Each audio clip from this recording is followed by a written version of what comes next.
Hello, and welcome to the astrology for the week of December 22nd through the 28th, 2024. We start this week off with our moon phase, and it is a last quarter in Libra. It's happening on the 22nd at 3:18 p.m. Mountain Time or 5:18 p.m. Eastern. Now, I love last quarters as well as first quarters. They are the two lesser known phases of the four moon phases. And I love them because they are these moments of tension between the sun and the moon that are compelling us to take action and telling us, not just compelling us, you can feel drawn to take action sometimes, but the moon is also telling us it's time to take action. And so they're lesser known, but they really are these two moments of the month where we are called to do our part. At the new moon and the full moon, there are things that we do as well, but not as proactively as at these first quarters and last quarters. So I just love the last quarter, and we'll get into that in a minute as far as how you work with the energy. But I'm going to give you these 3 steps on how to work with the energy of the last quarter. And the first one is to find the area of your life being activated. Again, it's in Libra. So when you look at your chart, what house is Libra crossing? Now, if you don't know, you can go to lauracusto.com, pop in your information, and I'll send you a free 14-day trial of Moon Chat. And Moon Chat will tell you with each moon phase that comes around exactly what area of your life is being activated and supported by the moon. And then after your 14 days, Moon Chat right now is only $19.99 a month. So go ahead and go grab that. It's a special introductory rate that will go away soon. Step 2, get your bearings. So once you know what area of life you're working with, you want to take a look at the 3 dates in this moon family that led us to this last quarter. So there was a new moon that seeded this last quarter, meaning there was a new moon that happened right around the same degree in the sky in Libra, where we planted intentions, we set intentions, we planted the seed for what we wanted to create in our life. And we do this consciously if you keep a new moon journal, but you do it unconsciously too. Even if you're not actively working with it, you are setting intentions into motion all the time. So this date, you want to probably write this down, was September 25th, 2022. These are all 9 months apart. And now that we're at the very last phase, the last quarter, it does go back a ways, right? They take 27 months. So September 25th, 2022. So did you consciously write intentions down? What were they? Did you unconsciously do things? Check your email, check your calendar, check your camera roll, maybe social media accounts. Just get your bearings on what was going on then and think to yourself, especially as, with this area of life being activated, wow, what did I set into motion? Okay, that's the first date. The second date for getting your bearings is the first quarter, and that would have been 9 months after that on June 26th, 2023. And when you look at that date, what you want to look for is action that you took. Did you buy tickets? Did you commit to taking a class? It's commitments, really. It's tickets booked, deposits paid, that sort of a thing. Okay, so that's taking action because you're committing to doing something. Then the last date you want to look at would have been 9 months ago on March 25th of this year, 2024, on the full moon. And what we're looking for here is what truth came to light. What in this area of life that's being activated became more visible and true, And I will tell you, give yourself some grace here. I know that this last quarter can be a lot of research. If all you have is just a little bit of time, just go look at that full moon date, that full moon on March 25th, 2024. See what was going on. Were there any big revelations? Was there a culmination of something? Or just did something become obvious in your life? Was there a big topic that was kind of center stage? Okay. Now, then step 3, and this is how to work with the last quarter and why it's so powerful. The last quarter involves harvesting. So it's taking a look at what has transpired. And there, I think, is a divine reason why these moon phases are 9 months apart. Because if something profound and powerful happens on that full moon, We process it a bit as we're going through it, but I think if you've lived a significant amount of time on this planet, you know very well that when something profound happens, there's often an integration period and sort of a leveling out, and just the having the benefit of some time between the actual event and a future date when you're looking back on it and processing it is so, so helpful. And so that's what we're doing on this last quarter. We're being called to look back and really take a look at that through hopefully a more objective lens and a more settled lens, right? And the moon is all about working with our emotions. And I think there's also an interesting thing, it's interesting when you think about the emotions as you're going through a situation versus the emotions that you have about a situation after some time has passed.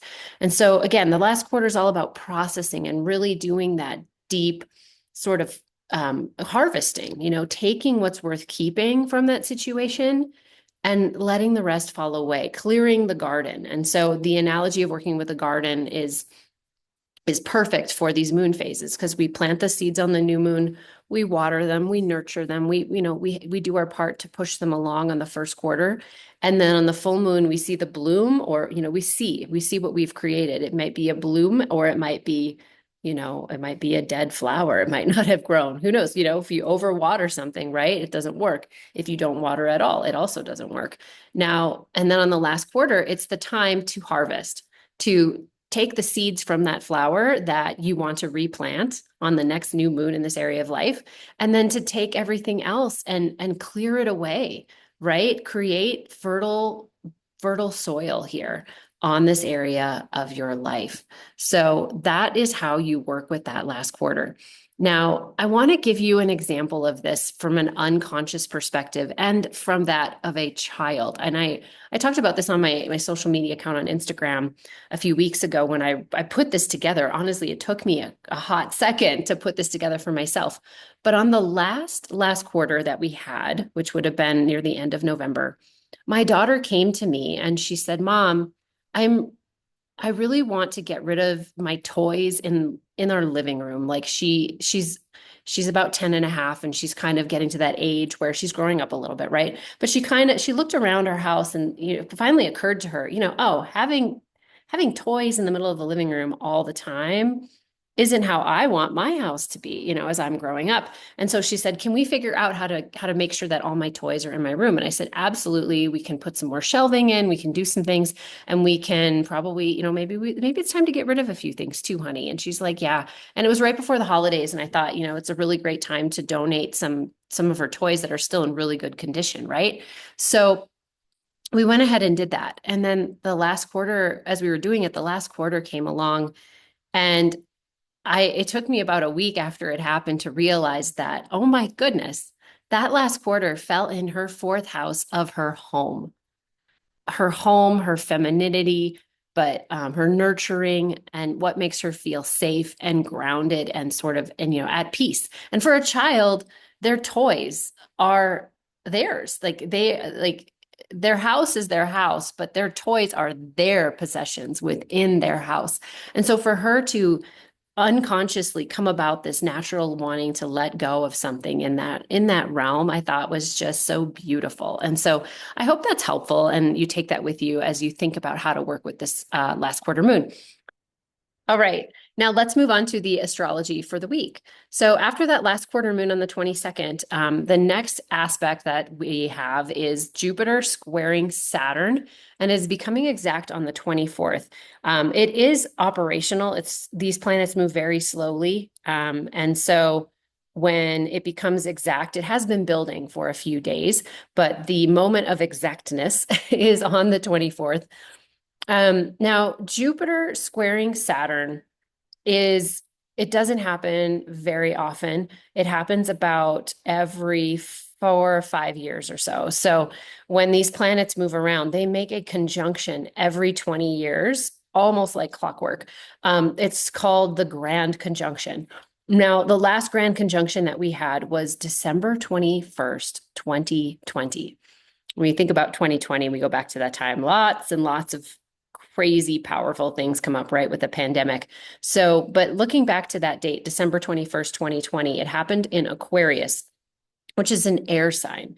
And Jupiter and Saturn have been making these conjunctions in the element of Earth for the 200 years before that. And we are now moving into this time where they'll be doing it in air for another 200 years. So this is an interesting and powerful aspect in that, it's not very common. And what happens when two planets make a conjunction, one of the planets will be the faster moving planet. In this case, it is Jupiter. And so as those planets, they come together, but then inevitably Jupiter will move on and get a little farther ahead of Saturn and a little farther ahead of Saturn until finally, if you take the position of Saturn and the position of Jupiter, they'll make this right angle called a square.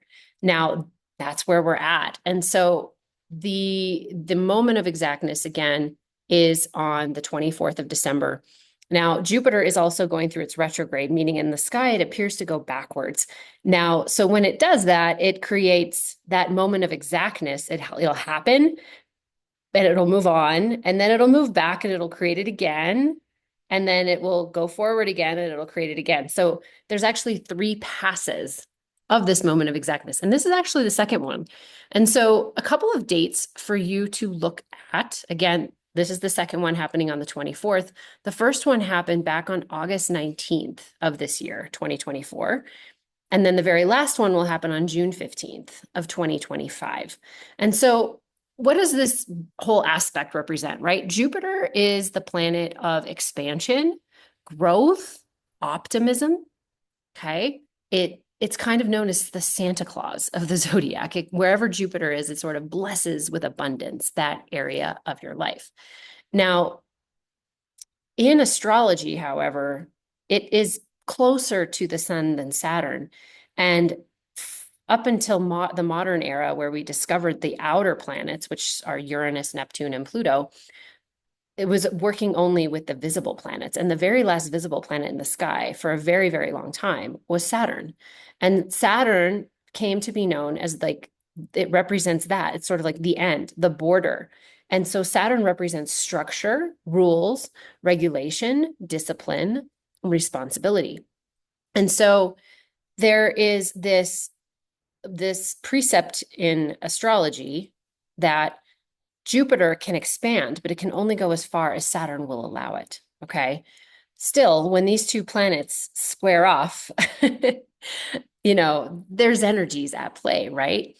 And so they can work harmoniously. And when they work harmoniously together, you could think about it. Jupiter wants to grow, it wants to grow, it wants to grow. Well, oftentimes growth actually takes structure and discipline and focus. And so when they work together that way, they do create a mutually beneficial relationship and they create something really beautiful. Now, with a square, it's hard for them to find that resolution. But what they do when they interact that way in that square is they create momentum and energy, and they create the material that they can then work with when they eventually try. And sometimes even in the square, they do find a way to resolve. Now, when I say this, they're working and they find, how does this really play out? Well, it's energy that we feel within ourselves, and it's also energy out there in the collective. And so a couple of ways to work with this is, first of all, I always start with self-awareness, like knowing that these two planets are going to be doing this. Just know that I might be feeling a little constricted and a little constrained. Like there might be something that I want to talk about or I want to do, or there's an adventure that I want to go on, but people around me won't want to, or they're going to poo-poo the idea, or they're going to say that's silly, so just know that that's going to be active in the energy of the collective and within yourself, and start to work with it. Now, last week I actually talked about this aspect a little bit because it's happening over the holidays, right? It's going exact on the 24th of December. And when I think of someone wanting to grow and expand and thrive, and then another person perhaps putting rules and regulations on them, I think of the parent-child relationship. And so if you find yourself visiting with parents or siblings or anyone who's been in a position of authority for you in your life, but you maybe don't see them very often now, but you will be doing that over the holidays, keep these planetary energies in mind. Give yourself some grace. Create some in your head, at least. Create some sort of mental awareness around this and create some space for this type of a dynamic.